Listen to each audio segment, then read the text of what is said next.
नमस्कार बिहार। आशा है आप सभी अपनी तैयारी में जुटे होंगे। प्रीलिम्स की जोर शोर से तैयारी चल रही है। उसी के उसी क्रम में मैं आज Indian history, particularly modern Indian history के एक बहुत ही इम्पोर्टेंट टॉपिक लेकर के आया हूँ, ताकि आप सभी इससे बेनिफिटेड हों। और प्रीलिम्स में संभावना है कि ऐसे टॉपिक से प्रश्न पूछे जाते हैं। आओ बच्चों, सभी लोग पेन पेपर निकाल लो। टॉपिक का नाम ऑब्वियस है, पीजेंट्स मूवमेंट, किसान आंदोलन। भारतीय स्वतंत्रता संग्राम में, इंडियन नेशनलिस्ट मूवमेंट में किसानों का बहुत बड़ा योगदान रहा है। और उन लोगों के द्वारा जो किए गए आंदोलन है, वह ब्रिटिश साम्राज्य को हटाने में काफ़ी मदद सिद्ध किया गया। मूलतः भारतीय मूलतः किसान आंदोलन को हम चार प्रकार में देखते हैं। सबसे पहला है हमारा चंपारण सत्याग्रह। ये 1917 से स्टार्ट 1917 में हुआ। सेकेंड इज खेड़ा मूवमेंट, ये 1918 में हुआ। And third one is Moplah rebellion, Moplah विद्रोह, ये 1921 में हुआ। और बरदौली सत्याग्रह, ये 1928 में हुआ।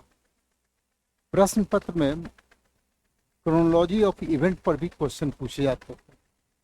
कभी कभी प्रश्न ऐसे आते हैं कि इसको जम्बल कर दिया जाएगा, कौन फर्स्ट सेकेंड असेंडिंग ऑर्डर में इसे दीजिए या फिर डिसेंडिंग ऑर्डर में दीजिए। इसलिए मैंने ये आप सबों के लिए ये खींच के रखा है। ये क्रोनोलॉजी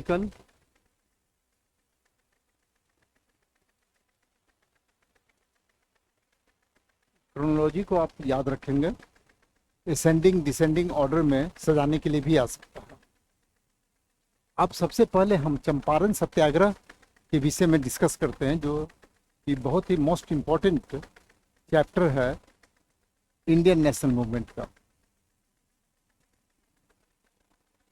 चंपारण सत्याग्रह एक्चुअली में ये नील किसानों का इंडिगो, चंपारण सत्याग्रह से समझ में नहीं आता है कि आखिर में ये किसानों का है या किसका है। तो चंपारण सत्याग्रह का मतलब है इंडिगो रिवोल्ट।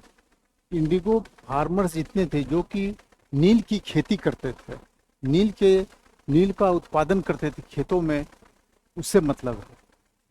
इसका बैकग्राउंड क्या है, हम इसकी पृष्ठभूमि में जाएंगे। बिहार और बंगाल दो जगह मुख्यतः नील की खेती की जाती थी।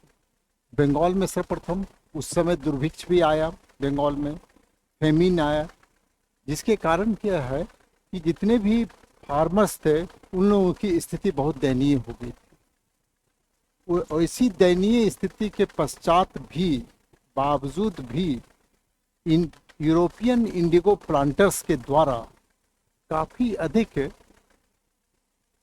बंगाल में जो खेती करते थे नील का, या फिर बिहार में, उनको ऑपरेशन किया गया, अत्याचार किया गया। अत्याचार किस सेंस में किया गया? लगान में अत्यधिक वृद्धि, forced cultivation of the neel, indigo, ये दो मुख्य मुद्दे थे जिसके कारण वो लोग अत्याचार करते थे। बंगाल में उनके अत्याचार का सबसे इम्पोर्टेंट एक प्ले दीनबंधु मित्र ने 1860 में एक प्ले लिखा, एक प्ले बनाया जिसका नाम नील दर्पण है। ये क्वेश्चन आ सकता है, Nil Darpan related to highlight the operation of the farmers of Bengal by the indigo planters. इसका मुख्य जो मेन सब्जेक्ट है, ये इसने हाईलाइट, दीनबंधु मित्र ने हाईलाइट किया है थ्रू द नील दर्पण कि बंगाल की किसानों की स्थिति, उस पर जो अत्याचार किए जा रहे हैं, उसका वर्णन उन्होंने किया। बंगाल में जो हुआ वो कंप्लीटली अंग्रेज बगान मालिक मतलब इंडिगो, यूरोपियन इंडिगो प्लांटर्स को लगान ये लोग चुकाना बंद कर दिया। दे स्टॉप पेइंग द लगान, बंगाल के जितने भी थे। सबसे इम्पोर्टेंट क्या था कि वुमेन का पार्टिसिपेशन बंगाल में हो गया। वुमेन पार्टिसिपेशन मेन के साथ हो गया और इन लोगों ने नील की फैक्ट्री पर हमला कर दिया। और इससे सबसे और खूबसूरती क्या है बंगाल के रिवोल्ट में, बंगाल में जो है it was never suppressed by the government. Government कोई भी इसके जो रिवोल्ट थे उसको सप्रेस करने के लिए, कोई यातना देने के लिए पुलिस का या मिलिट्री का उपयोग नहीं किया गया। हम आगे पढ़ेंगे अन्य जितने भी पीजेंट्स मूवमेंट हुए हैं यदा कदा उसमें मिलिट्री का तक का उपयोग किया गया है टू सप्रेस द रिवोल्ट। लेकिन बंगाल गवर्नमेंट में कभी नहीं हुआ। क्यों नहीं हुआ? क्योंकि वहाँ के इंटेलेक्चुअल समुदाय के द्वारा विभिन्न जर्नल्स में, विभिन्न पत्र पत्रिकाओं में ये operation of Bengal, operation of farmers का बहुत अधिक हाईलाइट किया गया।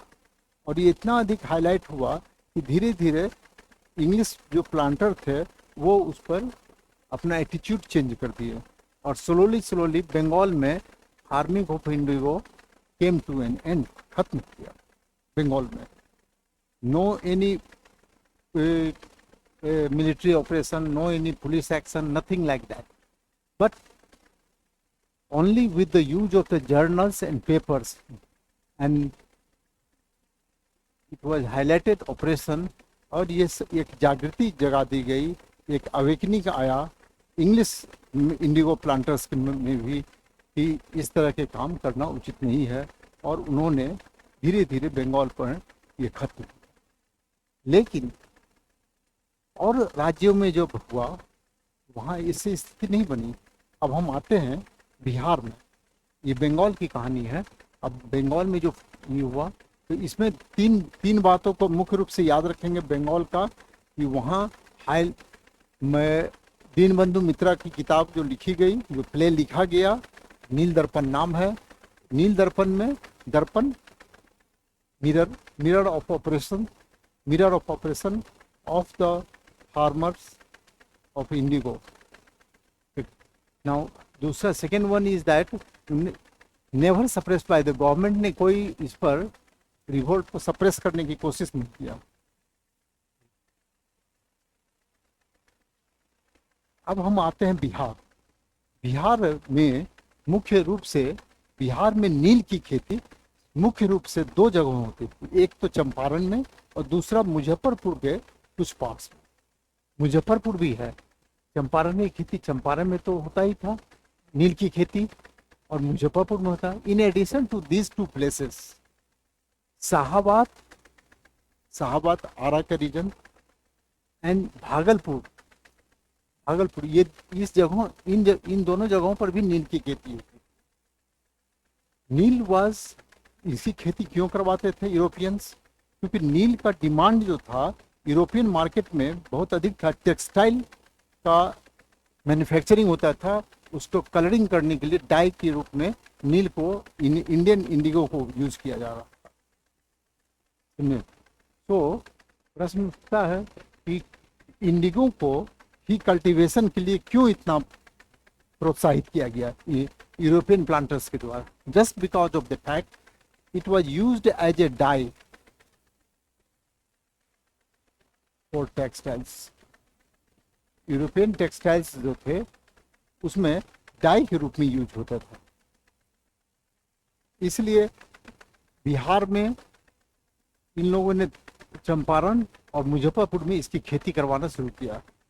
नील के अलावा और भी कुछ कॉमर्शियल क्रॉप्स थे जिसकी खेती यहाँ होती थी।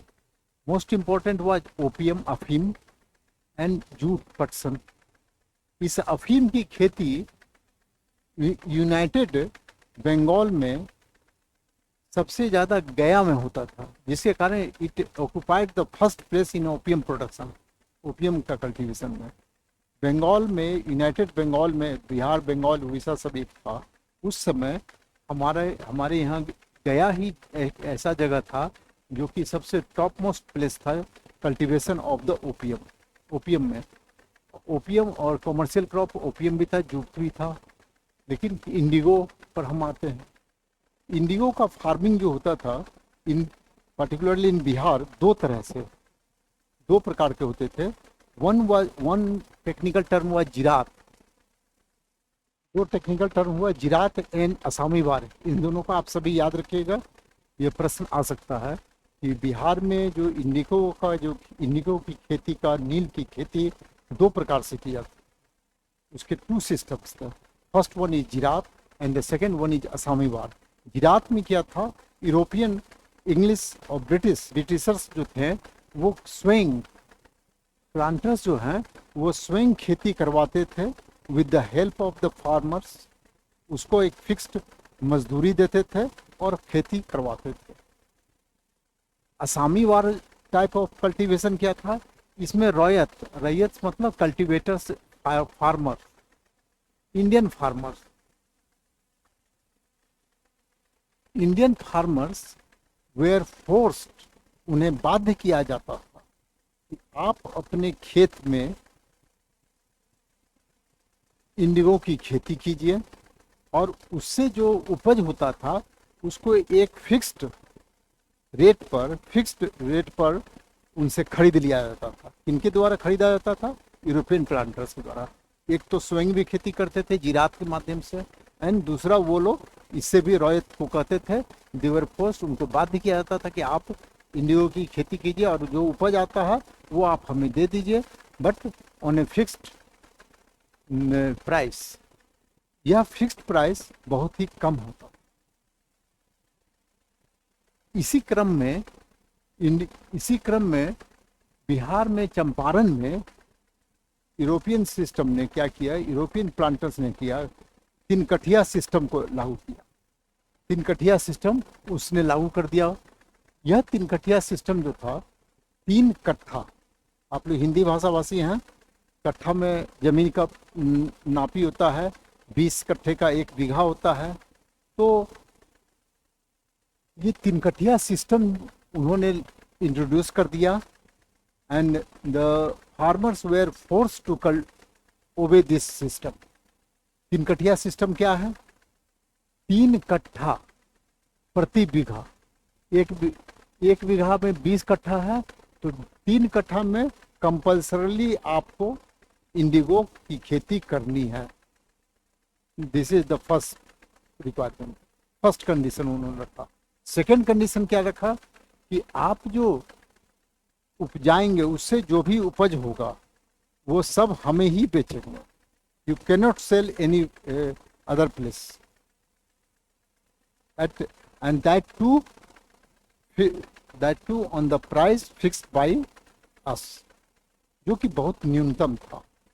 तो 3 कठिया सिस्टम के कारण किसान लोग दे वर वेरी मच ऑप्रेस्ड, अत्याचार किया गया। एक तो इस पर, और इंडिगो की खेती से क्या होता है, इंडिगो खेती क्यों नहीं करना चाहते थे किसान, इंडिगो को खेती करने से क्यों प्रोटेस्ट करते थे किसान, फिर में फार्मर्स ने क्यों प्रोटेस्ट किया, क्योंकि फर्टिलिटी ऑफ सॉइल, मिट्टी की उर्वरता जो है वो घट जाती है। तो जिस खेत में वो करेंगे धीरे धीरे उसकी उर्वरता खत्म हो जाएगी और वहाँ उत्पादन कम होगा। सेकेंड थिंग क्या था, they were force to sell, they were force, उन लोगों को बाध्य किया जाता था कि आप जो हैं एक फिक्स्ड वैल्यू पर ही, आप तो सिर्फ इंडिगो प्लांटर्स को बेचिए, European indigo planter, European indigo planters ही खरीदेंगे उसके, और वो भी एक फिक्स्ड वैल्यू ही करेंगे। तो this is the reason the farmers जो है ये प्रोटेस्ट करने लगे। वहाँ के जो जितने भी नील उत्पादक किसान थे उन्होंने प्रोटेस्ट करना शुरू कर दिया।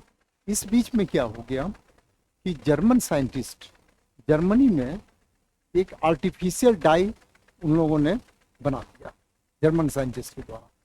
आर्टिफिशियल डाई बनाने से क्या, कृत्रिम रंग बनाने से क्या हो गया, ये जर्मन साइंटिस्ट के द्वारा अब इंडियन इंडिगो इंडियन जो भारतीय इंडिगो था, भारत में जो उत्पादन हो रहे थे नील, उसका डिमांड वर्ल्ड मार्केट में खत्म हो गया, क्योंकि जर्मन से कृत्रिम रंग का वो आ गया। अब यहाँ के जितने भी इंडिगो प्लांटर्स थे, उन लोगों को लगा कि इससे हमारा प्रॉफिट खत्म हो जाएगा, क्योंकि डिमांड कम हो गया। तो उस प्रॉफिट को, उस घाटे को बचाने के लिए, अपने घाटे को बचाने के लिए उन लोगों ने क्या किया, लगान का rate,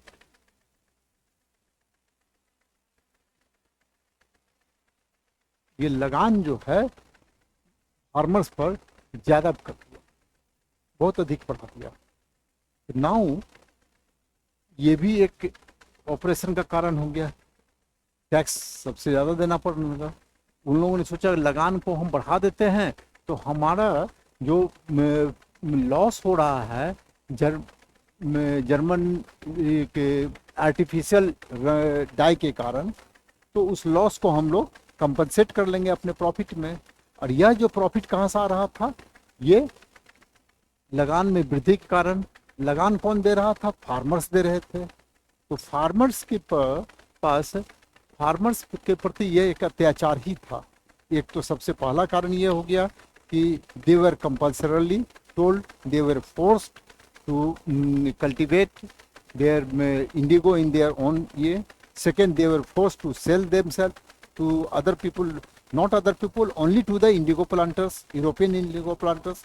And third one, there was substantial increase in lagan as with the production of artificial dye. All these things combined was very much oppressive to the Indian farmers and particularly Champaran.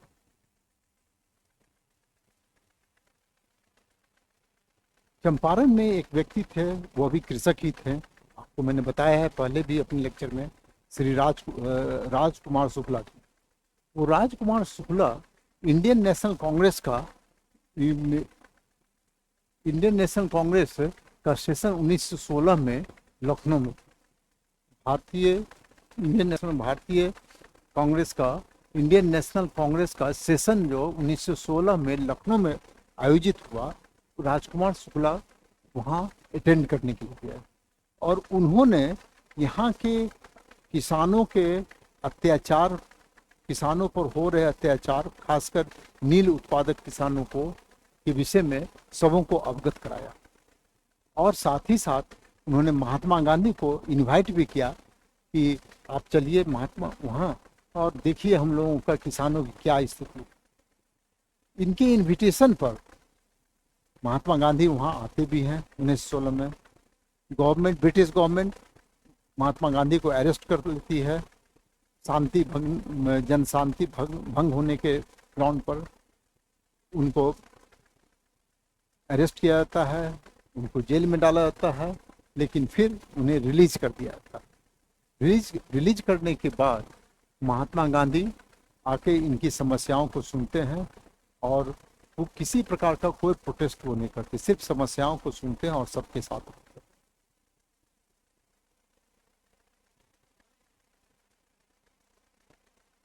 Mahatma Gandhi के insistence पर Champaran agrarian committee बनाई गई।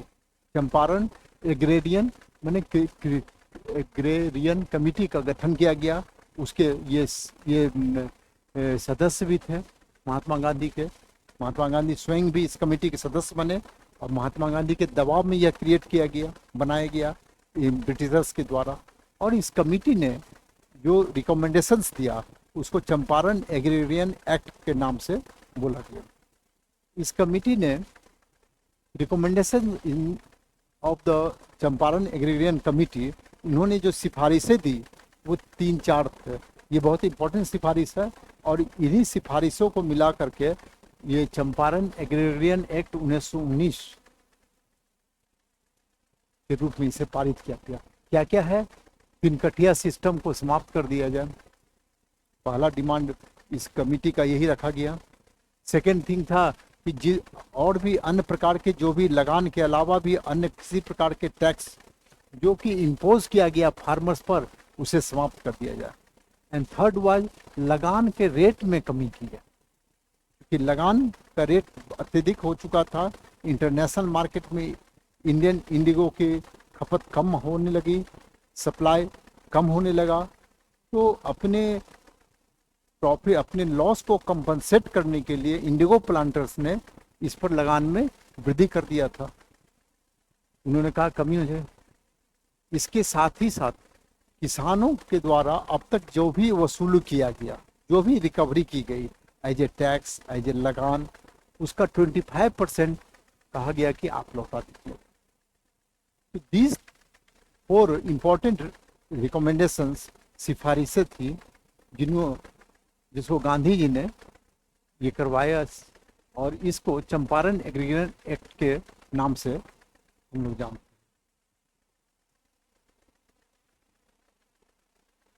सवाल ये है कि इसे चंपारण सत्याग्रह क्यों कहते हैं? Why it is name Champaran सत्याग्रह?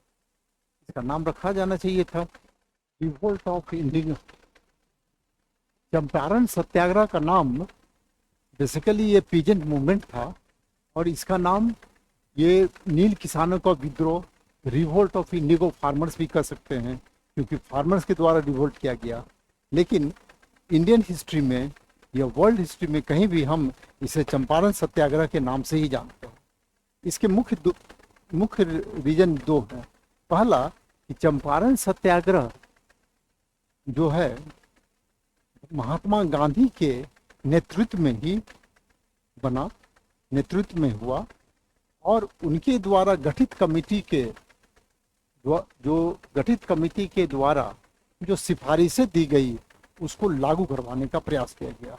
अतः गांधी जी ने इसमें अपने मुख्य 2 सिद्धांत, सत्य और अहिंसा, नॉन वायलेंस, अहिंसा, नॉन वायलेंस, इस चंपारण सत्याग्रह के पूरे प्रकरण में आप देखिएगा कि महात्मा गांधी ने नॉन वायलेंस का यूज किया है। उन्हें अरेस्ट किया गया, कोई भी वायलेंट नहीं हुआ, कोई भी वायलेंस नहीं हुआ। छोड़ दिया गया, उन्होंने कोई भी वायलेंस नहीं किया, कोई भी फार्मर्स भी वायलेंट नहीं हुआ। तो completely it was under the control of गांधीजी's principle of satya and ahimsa, and that's why this is known as satyagraha. ये सत्य के लिए आग्रह था। क्या सत्य था? ऑपरेशन हो रहा है, फार्मर्स, किसानों पर अत्याचार हो रहे हैं, यह सत्य है, और उसको नॉन वायलेंस की तरह, उसके रिवोल्ट ना करके, बल्कि नॉन वायलेंस माध्यम से, इस मीन्स के द्वारा महात्मा गांधी ने इसको अचीव कर दिया। So it is more famous as Champaran Satyagraha than revolt of indigo farmers at Champaran. तो आशा करता हूं कि आप सभी चंपारण सत्याग्रह से अवगत हो गए होंगे। चंपारण सत्याग्रह क्यों हुआ, वह कौन व्यक्ति था जो गांधी जी को बुलाया, इंडियन नेशनल कांग्रेस का कौन सा सेशन था, कहाँ था जहाँ से गांधी जी आए, ये सब इसके प्रमुख पॉइंट्स हैं। इन सभी पॉइंट्स को आप सभी याद रखेंगे और ये प्रश्न आ सकता है। इसके अतिरिक्त अब खेरा आंदोलन, मोपला बारदोली सत्याग्रह, ये आज हमने चंपारण सत्याग्रह को कवर कर लिया है। अब ये 3 जो आंदोलन है, ये 3 हम अपने नेक्स्ट सेशन में, नेक्स्ट लेक्चर में बताएंगे आप सबों को। और साथ ही साथ किसान आंदोलन तब तक पूरा नहीं होता है जब तक हम किसान सभा की चर्चा ना करें। ये बहुत ही इम्पोर्टेंट टॉपिक है, खासकर बिहार के लिए, क्योंकि इसमें बिहार का योगदान अप्रतिम रहा है। Most important contribution of Bihar Swami Sahajanand Saraswati के। इसलिए हम इस किसान सभा को भी पढ़ेंगे अपने नेक्स्ट सेशन में, और साथ ही साथ Kheda movement, Moplah rebellion and Bardoli Satyagraha को करेंगे। आप सभी अगले सेशन को जरूर अटेंड करेंगे, क्योंकि यह जो है पीजेंट मूवमेंट्स के कंटिन्यूटी का प्रश्न है। चंपारण मैंने पढ़ा दिया आप सबों को, चंपारण सत्याग्रह, चंपारण आंदोलन जो भी कहिए। अब 3 ये आंदोलन बचे हैं, अब प्लस मोस्ट इम्पॉर्टेंट टॉपिक किसान सभा, यहाँ भी हम लोग आएंगे। तो यू आप सभी you people must attend my next session. आज के लिए मैं एक बहुत अच्छी पंक्ति मैं लेकर आया हूँ तुम सबों के लिए बच्चों। कहा जाता है कि सच्चा प्रयास